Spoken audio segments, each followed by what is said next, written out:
Good morning, Facebook family and friends in the United States and all over the world. This is Dr. Paulina Van. I am the author of Vagala Healing, and I'm here this morning this is the first show, and so I hope you embrace me as I take you on this inaugural journey. We're in the season of Thanksgiving, and we've been through another unique year. And so I thought this morning, as we begin, I would focus on gratitude. And I'm going to ask you to uh, engage in this time. I'm going to ask that I'm going to offer you tools that you'll be able to take with you. That I love to have my talks and presentations have a portability in them. So, in preparing for this time with you, I sought the references that I usually use. I'm in California in the Bay Area, and we have two phenomenal research centers around gratefulness at the University of California, Berkeley, which is in the Bay Area, and the University of California in Davis, which is up north, a little less than 100 miles from here. But there are researchers and centers that focus on gratefulness. And so I've been really, really fortunate to be able to access them. So this morning, we're going to start with a meditation. I like to start my time in person or virtually with a brief meditation. And it's used, and I'm going to use HeartMath this morning, and it's a way of getting into our hearts, focus and being in the moment. It's Sunday morning. Some of you may be getting ready for your religious service or other activity for the day. And this is just a way to be in the moment. There's benefit of being in the moment. And so I'm going to ask you to, and this is an invitation. I want you to know that it is an invitation for you to join me. And it's called Heart Focus Breathing. So I'd like you to, sometimes it's helpful when you do this for the first time to just put your hand on your heart or your chest area so you can focus on your heart. And I'm going to invite you to either lower your gaze or close your eyes, or just focus on something that you can focus on, nothing too busy. Okay, and then we're going to use the breath to help us to focus and center. That's another word for meditation. So focus your attention in your heart area. Imagine that your breath is flowing in and out of your heart and your chest area, breathing a little slower and deeper than usual. So I'll guide you, and a nice rhythm would be breathe 5 seconds in and 5 seconds out. Now, you may be more comfortable with 4 seconds, or you may be more comfortable with 6 seconds, but I'm going to use 5 for now. So breathe in, focusing on your heart. 1, 2, 3, 4, 5. And breathe out. 1, 2, 3, 4, 5. Let's do that a couple more times. Remember to focus on your heart or your chest area. Maybe your hand will help you. Breathe in. 1, 2, 3, 4, 5. And breathe out. 1, 2, 3, 4, 5. One more time on your own. 1, 2, 3, 4, 5. And out. 1, 2, 3, 4, 5. Okay, great. So now we can get started. And what I'd like to do is begin by asking you, and let me see if I can get the chat up here. I'm asking you to write in the chat what comes to mind when I say the word gratitude. So think. So write one or two words or a short phrase. What comes to mind when I say gratitude? All right. Let me see if I can see what's being said.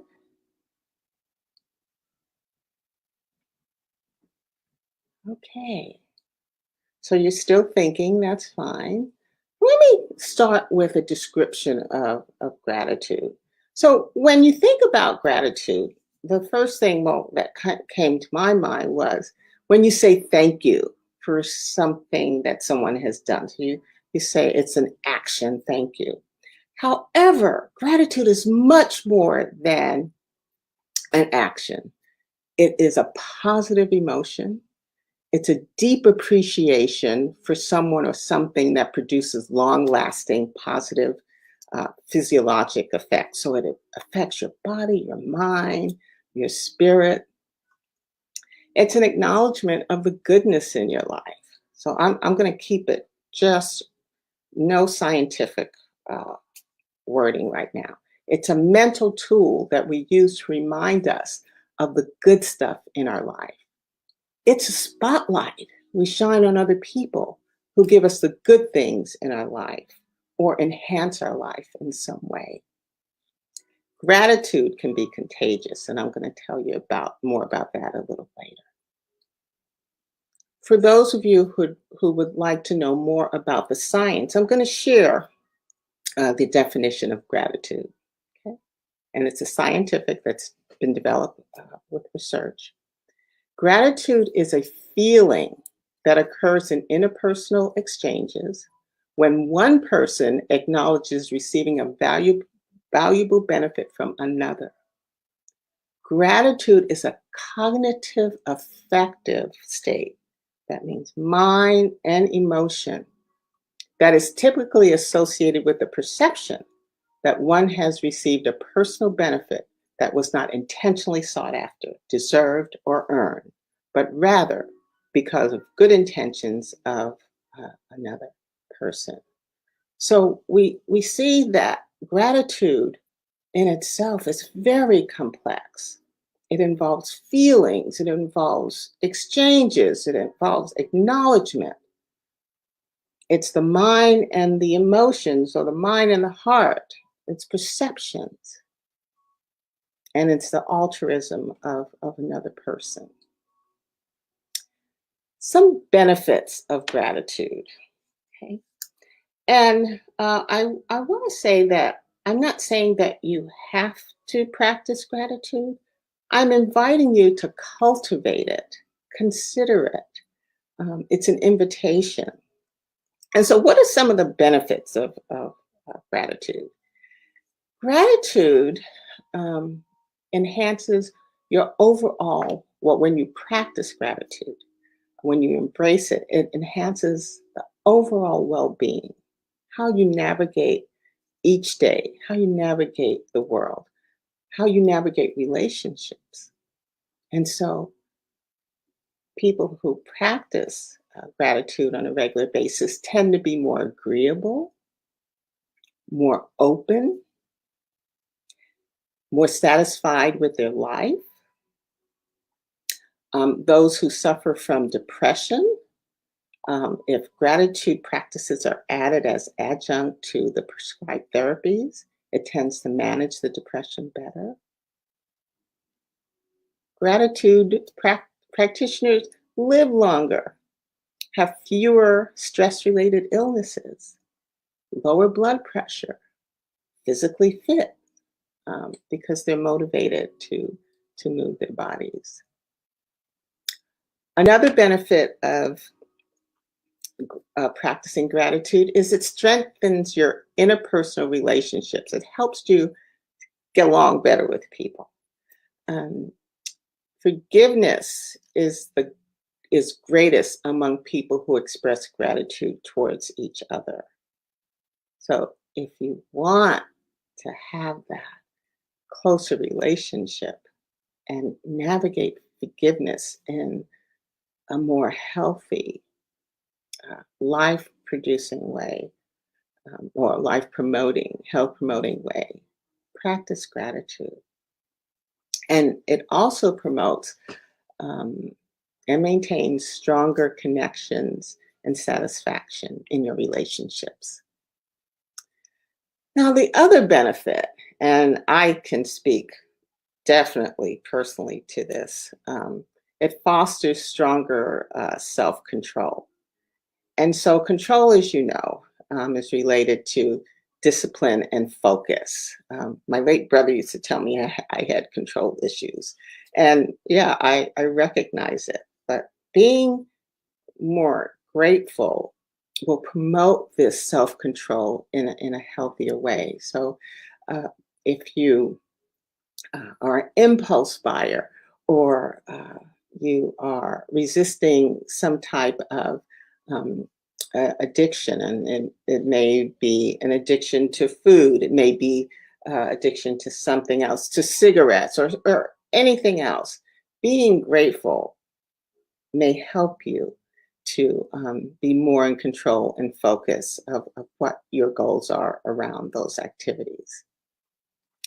And lastly, well, not lastly, but the last area that I'll cover this morning is that gratitude overall helps you to have a better life, enhance your life on a daily basis. So you you may be more energetic, more optimistic. That brings on more happiness, and interestingly enough, less envious if that's something that you struggle with.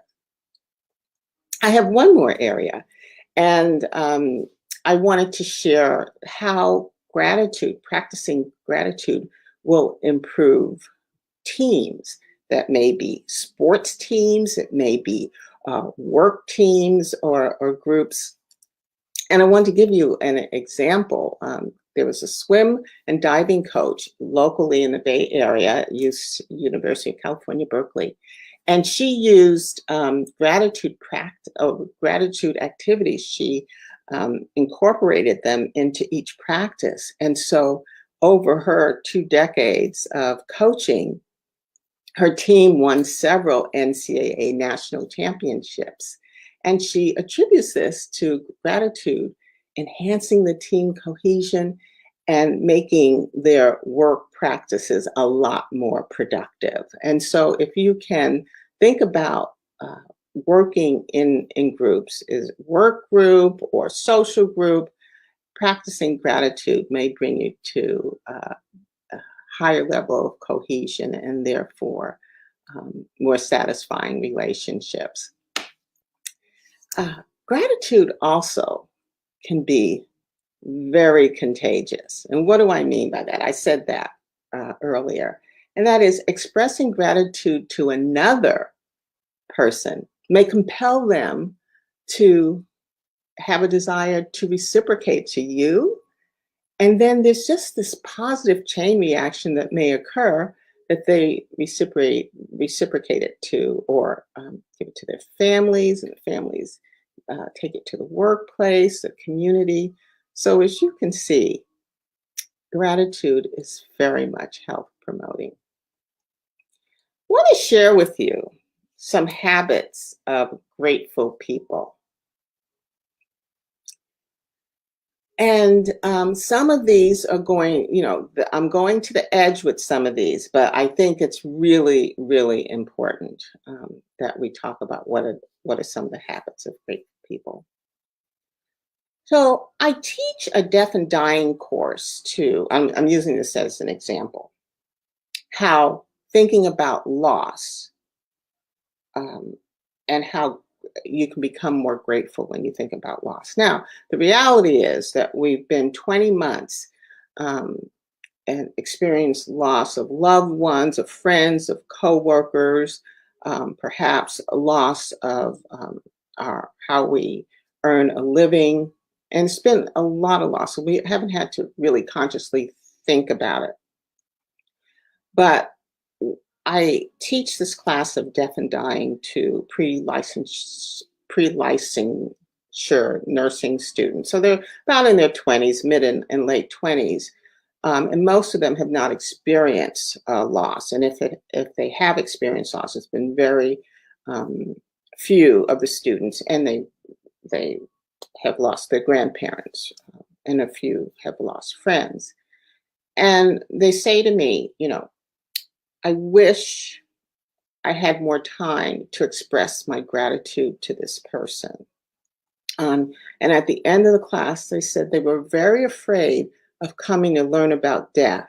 But by learning about death, they've learned how to live their life in a more satisfying and grateful way. So I just ask that you think about, is there someone you're taking for granted, including yourself? Um, and just imagine your life without that special person.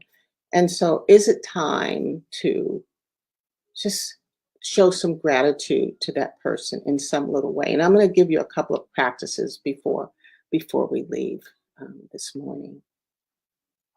We're in the pandemic, as I mentioned, and it's still evolving and it's uncertain, but there are things that we can be grateful for, such as our health. Either we've remained healthy, or if we did become ill, we've recovered from that illness. So that's something to be grateful for. And be grateful for the frontline healthcare workers and those essential workers who, on the grocery store, the vet clinics, the gas station, all of those essential workers have been putting themselves at risk. So we are really grateful for them.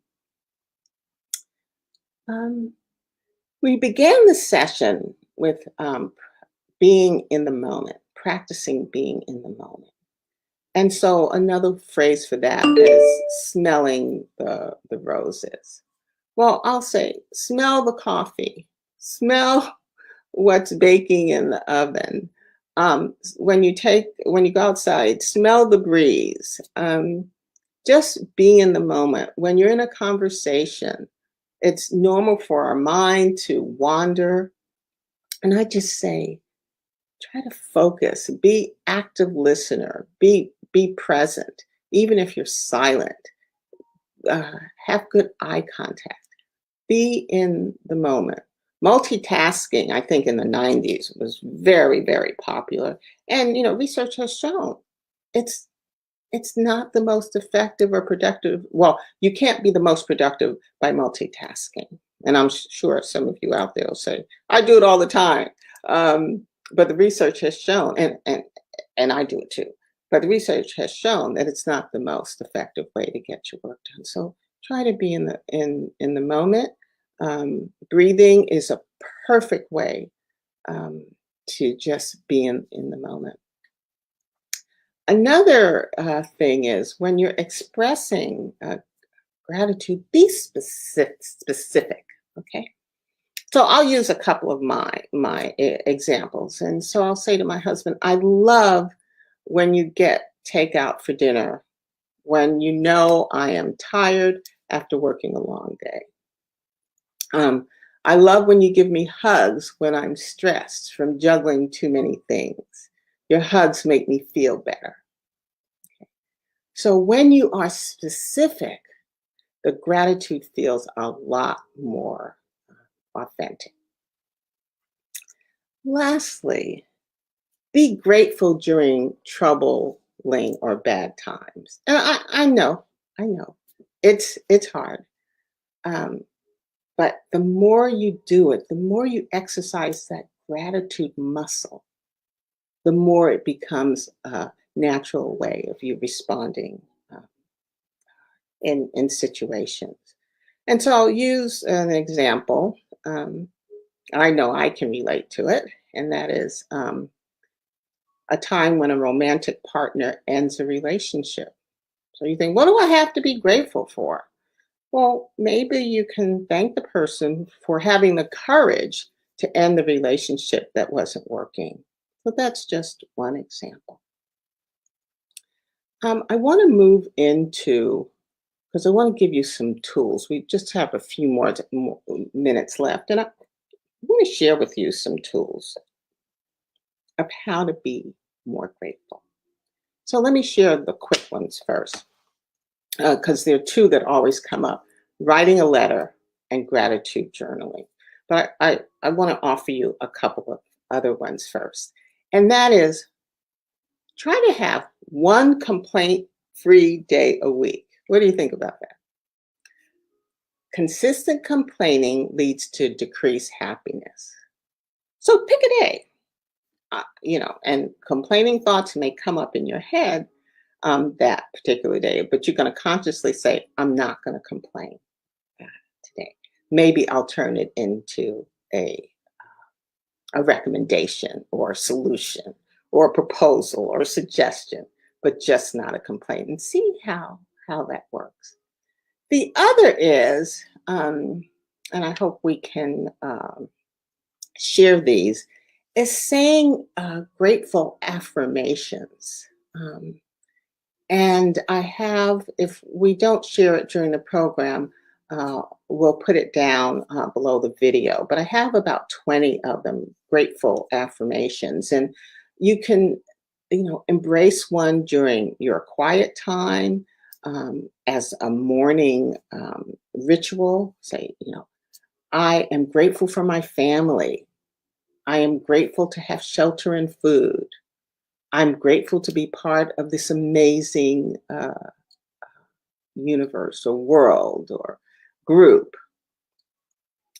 I'm grateful for the beauty of the nature that's all around me. So we can go on, and I'm going to share when we close my poem.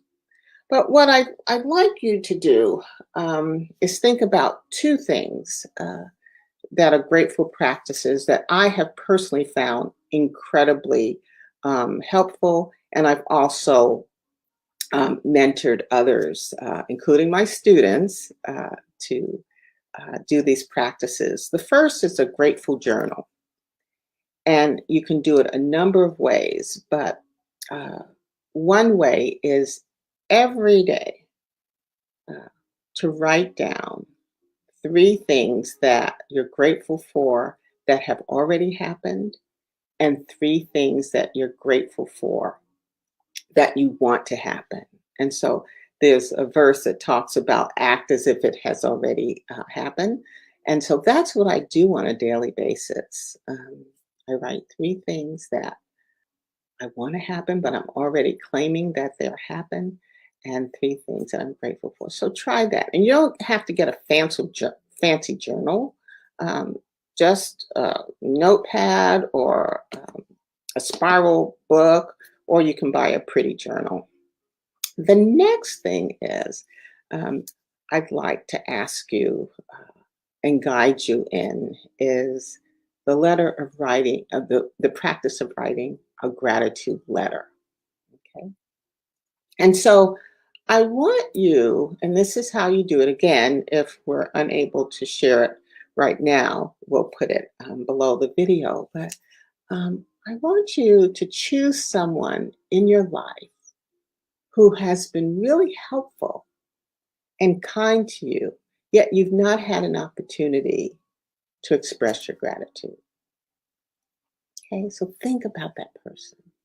Think about a moment, or take a moment to think about the things that person has done. And so in your letter, you're going to say dear and use their name and write what this person did, why you are so grateful to this person, and how that has affected your life. Okay? So, what this person did, why you're grateful to this person, and how this person's behavior affected your life. And then you sign it love or sincerely, etc. Don't want you to worry about grammar or anything like that. And if you can, writing the letter is enough. But if you want to take it to the next level, read it to that person or deliver it to that person or get on a phone call to read it or get on virtually to read it and see what effect that has. Okay. All right. Lastly, I want to show you another practice that you can do on your own. It's related to the heart breathing that I shared with you earlier. And that is, again, you're going to focus your attention on your heart and your chest area. And you're going to imagine that your heart is breathing. So when you inhale, your heart's going to get bigger. When you exhale, it's going to get smaller. So you're going to imagine that the breath is flowing in and out of your heart or chest area, breathing a little slower and deeper than usual. So remember, you can count 5 in and 5 out. So I want you to do that a couple times so we can get focused again. And now, this is where we take it to another level. I'd like you to make a sincere attempt to experience what is called a regenerative feeling, so a feeling of joy and love, appreciation, or care for someone or something in your life. Okay?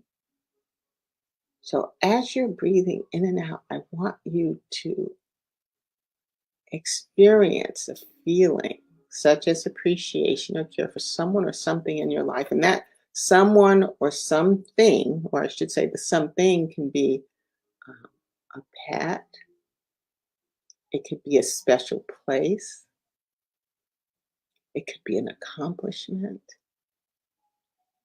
and the someone could be anyone that you have just love or caring feelings toward. Okay. Okay. So take one more heart focused breath. And I'd like to end this session today with a poem from my book entitled I'm Grateful. And the book is Regala Healing. And if you have it, it's on page 87. And I'm going to read it as a close. I'm grateful for today. I'm grateful it's going my way. I'm grateful to show compassion. I'm grateful it's my passion. I'm grateful for life itself.